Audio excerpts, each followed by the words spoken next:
Hello, good morning, good afternoon, good evening, and good night, and welcome to Prog Chattery 777.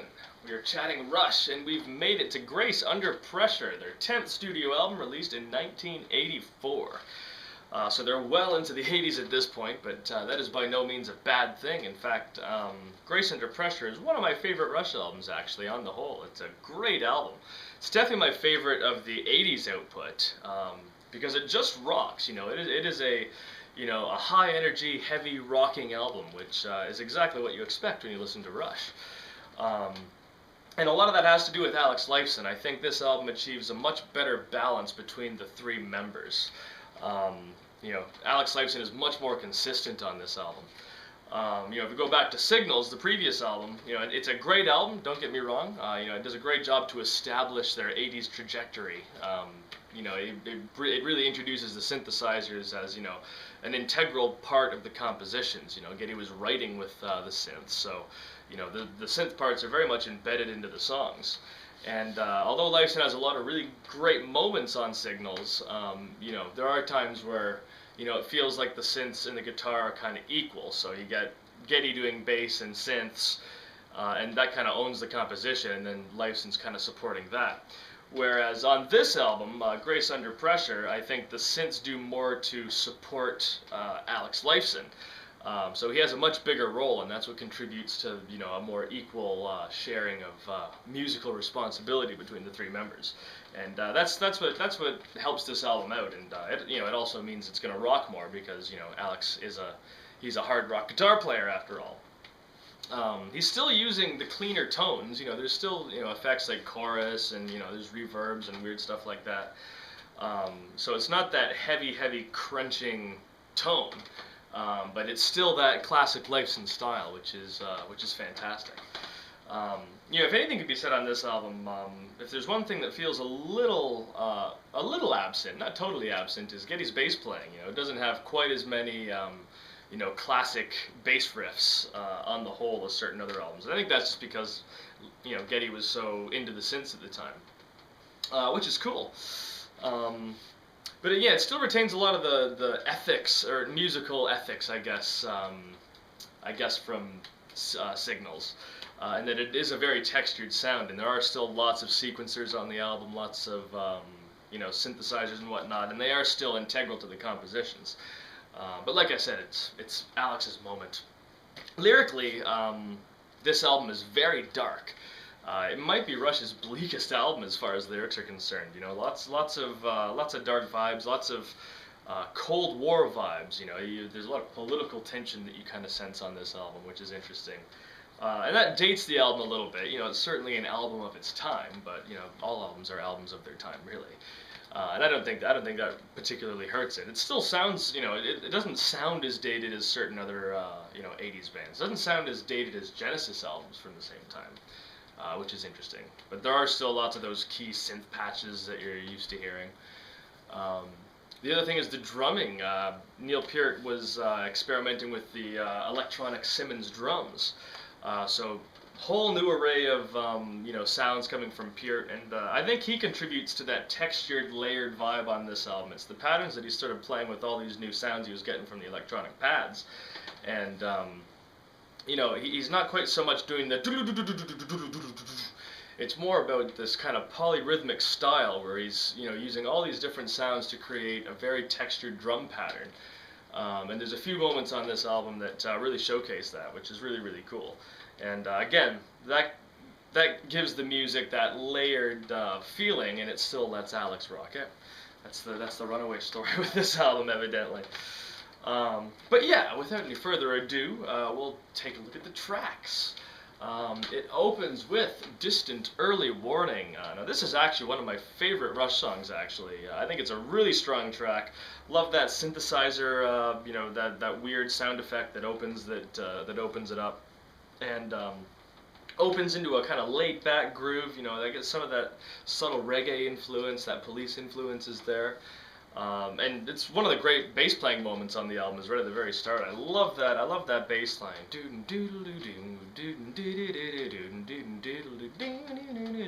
There's a great little bit, and lots of great chords that are being thrown around by Lifeson. And then once it kicks into that ba ba ba ba ba ba, you know, it's high energy. The first couple of verses are a little bit more on, you know, the laid-back, meandering side. Not in a bad way, but, you know, it's lurking, and there's a sense of unease and discomfort. But it really gets to rock. You know, the second half of the song, it gets very, very high energy, and we get to the instrumental break, and we get that great Lifeson riffy style. Great fills by Puritan. You know, they're still in that. They're still in their chops phase. They're still into showing off what they can do with their abilities on their instruments, which is great. And like I said, one of my favorites on the album. Lyrically, it's definitely got the Cold War tension vibe. You know, fear of nuclear holocaust. That whole endeavor. But yeah, great track. One of my favorites. Certainly a contender for top track on the album. There's one other song that comes very close for me. But anyway, track 2 is Afterimage. Again, very high energy song. Really, really like the chorus.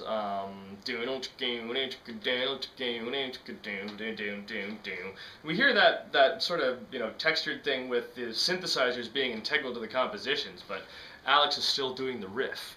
And it's very, very catchy, and you know, it's definitely a cool song. Again, very dark lyrics. It kind of deals with the topic of grief after you know, a sudden loss, you know, sudden unexpected loss of a loved one. And you know, the song has become notable because tragically, a similar thing would happen in Neil Peart's life a few years later. So that's, you know, that's all quite sad, but it's strange that it's notable in that regard. The music doesn't really fit the lyrics, I don't think, because the lyrics are quite heavy. And the song is also quite heavy and rocky and whatnot. So it's a strange musical lyrical contrast there. But that's fine. Still a great song. I love the music to it. Moving on to track 3, we get Red Sector A. This is one of the notable songs on the album. Definitely one of the fan favorites, I think. I've seen him do it live. I think it's the only Rush song that actually has no bass on it. I think everything you hear other than the drums and guitar is Geddy doing sequencers and playing the keyboard. I remember when I saw them do it once. I don't think he didn't even have a bass. He was just standing at the keyboard. But again, very, very dark. This is a song about the Holocaust, and I think that's. It must be very, very heavy for Geddy because I believe it must be his parents, possibly his grandparents, were Holocaust survivors. But again, you know, very, very bleak lyrics, and you know, it's an unsettling song. It might be Rush's single darkest song. But the music is really great. You know, that synth line. I mean, a lot of people probably think that is a bass. But no, it is a sequencer.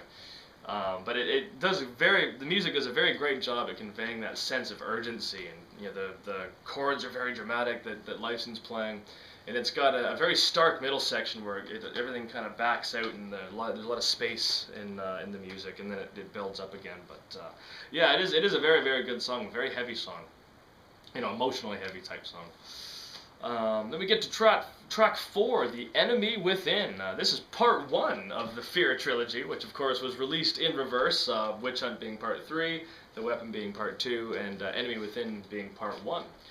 And I've never really thought that, you know, those 3 songs fit together very well as a suite. You know, musically they don't really have too much in common. But I failed to mention before, one thing that is interesting and notable about the Fear series is the way that the songs start and stop.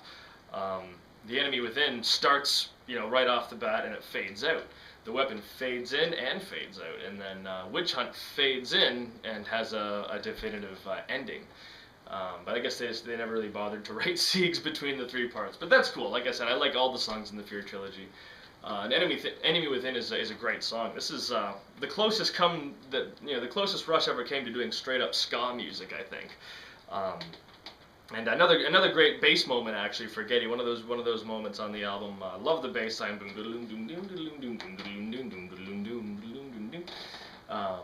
And yeah, very high energy. Ska is high energy kind of music, anyways. But you know, when Rush do their thing with it, it's quite cool.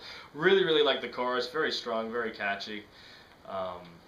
And the opening kind of reminds me of you know, the proggy days of the big drum fill and all that. But yeah, what more can be said? Like I said, great chorus. Not giving in to security under pressure.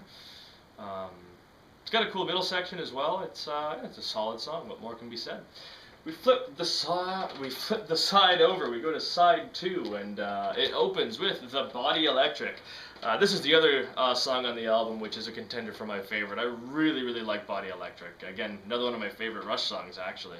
And that might be controversial, because it is very much in that 80s mood of writing, but it's just great. Opening with that slow march on the drums by Peart. We hear the Simmons drums.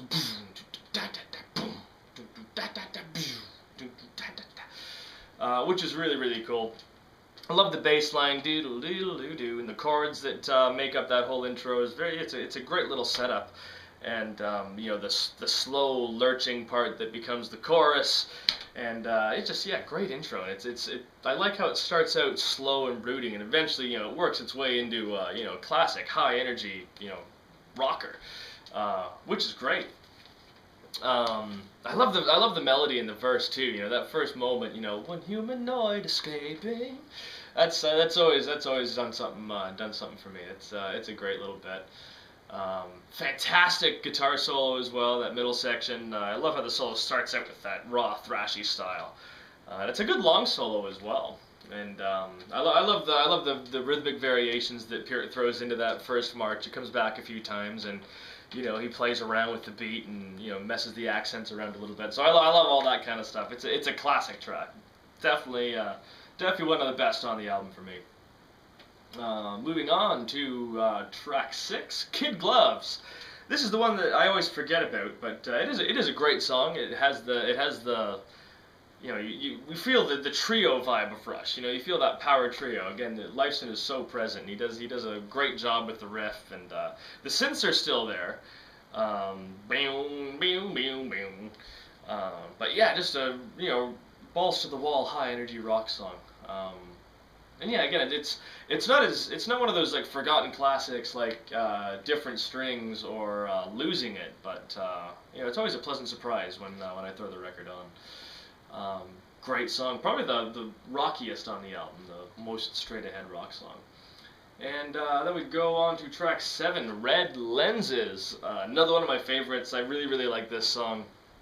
Lyrically, the communist thing is very obvious. You know, it's red in Red Lenses is, of course, referring to the Red Army of the Soviet Union. But yeah, great song. I love that opening riff. I see red, and all kinds of cool, you know, guitar licks that are kind of, you know, bouncing back and forth. It's really nice. I love the chorus as well. You know, bing ding ding ding ding ding ding da da da da da da. It's a great juxtaposition too. It's one of those classic things of the Rush 80s period is having those little breaks where, you know, a synth patch will completely change the tone of the song and then it winds its way back. I really like the middle section as well. We get very exotic sounding sound. I think it might be the percussion, not the synthesizer.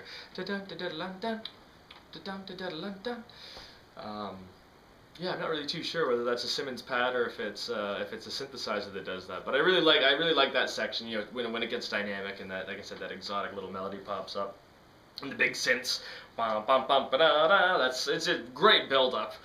And then it all winds its way into the drum section. That's probably the most obvious moment of the real textured drum style that Peart was developing at the time, is at the very end of the big build-up when it transitions back into the verse, which is quite cool, quite notable. Yeah, great track, Red Lenses. But then we move on to track 8, wraps up the album, Between the Wheels. Now this is the 80s epic. This has to be a nod to the proggy period. You know, it's a really good song. You know, I think for a long time this was a forgotten classic, but they must have remembered it, because of all the times that I saw Rush live, they always played Between the Wheels, and again, really great moment of the show. There's a cool thing with the lights where they come down. I'm sure if you're watching this video and you've seen Rush, you know what I'm talking But yeah, it's definitely an epic. There's all kinds of cool changes in there. You know, there's the slow brooding section, and then there's the real high energy rocky section as well. I love how abrasive that opening is.